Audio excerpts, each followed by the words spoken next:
Grace fryer के लिए ये अजीब तो था कि नाक साफ करती तो उनका रुमाल अंधेरे में चमकता, लेकिन वो ये नहीं जानती थी कि ये उनकी जिंदगी अंधेर होने की इब्तिदा है।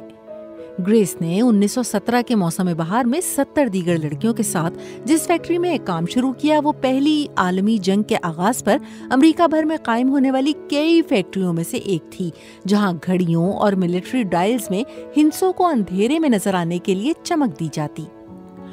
आप सुन रहे हैं BBC उर्दू की ऑडियो स्टोरी और मैं हूं आसिया अंसर। इस स्टोरी को तहरीर किया है सहाफ़ी और मुहक्किक वक़ार मुस्तफ़ा ने। मुहक्किक आर्लेन बिल्कांस्की के मुताबिक सैकड़ों नौजवान ख़वातीन इस काम से पुरुमीद थीं। तनख्वाह अच्छी थी। 6 अप्रैल 1917 को अमेरिका की पहली आलमी जंग में शिरकत के बाद तो कुछ ख़वातीन ने इस काम को हुब्बुल वतनी का इजहार जाना। वो सिपाहियों के लिए घड़ियों के डायल और फौजी आलात के पैनल पेंट करती। ये सब अंधेरे में चमकते। अंधेरे में चमकने वाला ये अंसर रेडियम था। फ्रांस के माहिरीन मैरी और पॉल क्यूरी ने 1898 में रेडियम दरियाफ्त किया था। बहुत से लोग उसे एक मोजज़ाती अंसर समझते और टूथपेस्ट और कॉस्मेटिक समेत मुख्तलिफ तिजारती मसनूआत में इसे शामिल किया जाता। डायल फैक्ट्रियों में काम करने वाली लड़कियां रेडियम पाउडर में गोंद और पानी मिलाकर एक चमकता हुआ सब्जी माइल सफेद पेंट बनाती और उसे ऊंट के बालों के ब्रश से डायल और उसके हिस्सों पर एहतियात से लगाती। चंद बार इस्तेमाल से ब्रश अपनी शक्ल खो देते और लड़कियां ठीक से पेंट ना कर पाती। ग्रेस का कहना था, हमारे निगरान हमें अपने होंठों से उनकी नोक बनाने को कहते। मुझे लगता है कि मैंने अपना ब्रश हर घड़ी का डायल पेंट करते 6 बार होंठों से तेज किया होगा। पेंट का जायका अजीब नहीं था, बल्कि इसका कोई जायका ही नहीं था, और मैं नहीं जानती थी कि ये नुकसानदेह है। सब लड़कियां उसे बेजरर जानती। इंसाइक्लोपीडिया ब्रिटानिका के मुताबिक डायल पेंट करती खवातीन को घोस्ट गर्ल्स भी पुकारा जाता, क्योंकि रेडियम के जर्रे जो उन पर रोजाना पड़ते उनके कपड़ों, बालों और जिल्द को चमका देते थे। बहुत सी खवातीन काम पर अपने बेहतरीन लिबास पहन कर आती, ताकि जब वो काम के बाद कहीं तफरीह को जाएं तो कपड़े खूब चमकें। कुछ अपने दांतों पर भी पेंट कर लेती कि इससे उन्हें चमकदार मुस्कुराहट मिले। कुछ अपने नाखूनों की चमक से अपने बॉयफ्रेंड्स को हैरान कर देती। जब वो रेडियम के महफूज होने के बारे में पूछती तो उन्हें उनके मैनेजर्स भी यकीन दिलाते कि उन्हें फिक्र की कोई जरूरत नहीं। यकीनन ये सच नहीं था। अभी ज्यादा अरसा नहीं गुजरा था कि रेडियम गर्ल्स को जिस्मानी तबाही का सामना हुआ। सबसे पहले इसका शिकार होने वाली एमेलिया, मॉली और मेगिया थीं। वो ऑरेंज, न्यू जर्सी में रेडियम ल्यूमिनस मटेरियल्स कॉर्पोरेशन के लिए घड़ियां पेंट करती थीं, जो बाद में यूनाइटेड स्टेट्स रेडियम कॉर्पोरेशन बनी। पहली अलामत दांत का दर्द थी, जिसके लिए एक के बाद दूसरा दांत निकालना पड़ा। जल्द ही रिश्ते खून और पीप के साथ दर्दनाक अल्सर ने चमकते दांतों की जगह ले ली। पुरस्कार बीमारी एमेलिया के मुंह में फैल गई। निचला जबड़ा काटना पड़ा और फिर इसके जिस्म ने दूसरे हिस्सों को मुतासिर किया।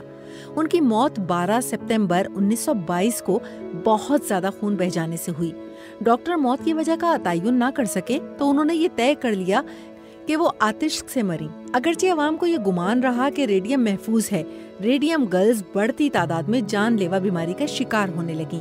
ग्रेस ने 1920 में बैंक की बेहतर मुलाजमत के लिए फैक्ट्री छोड़ दी थी, मगर तकरीबन 2 साल बाद उनके भी दांत गिरने लगे। उनके जबड़े में दर्दनाक फोड़ा निकला। जादुई बादामी आंखों में अब दर्द के बादल छा गए थे। आखिरकार जुलाई 1925 में एक डॉक्टर ने कहा कि ये मसाइल उनके पिछले पेशे की वजह से हो सकते हैं।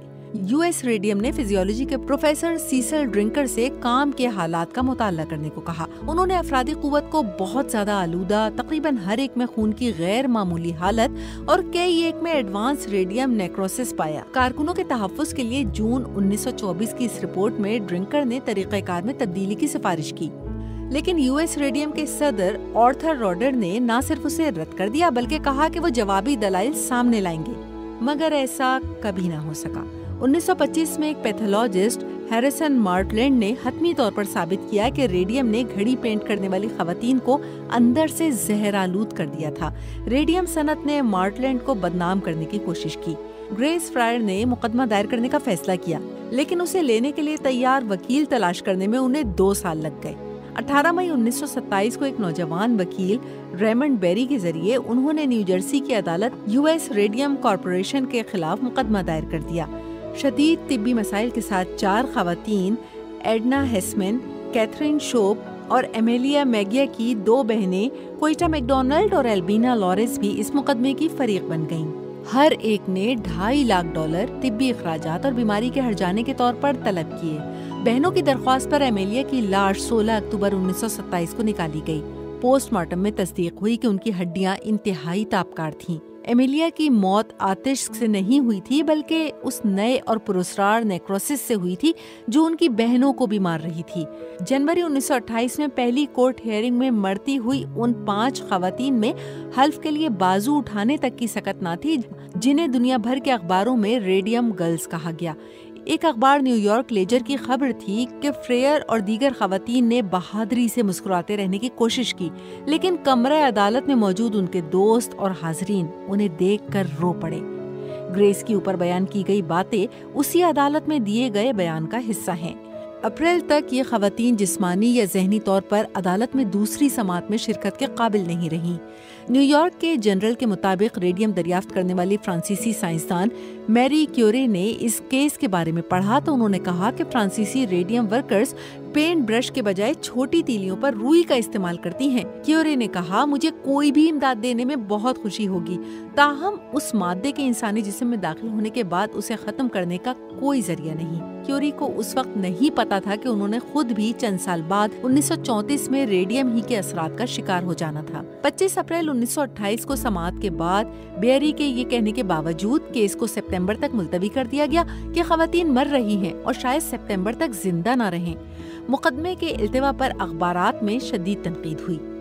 نیو یارک ورلڈ کے ایڈیٹر والٹر لپمن نے 10 مئی 1928 کے اداریے میں کہا کہ مقدمے کی سماعت میں تاخیر کا فیصلہ شدید ناانصافی ہے۔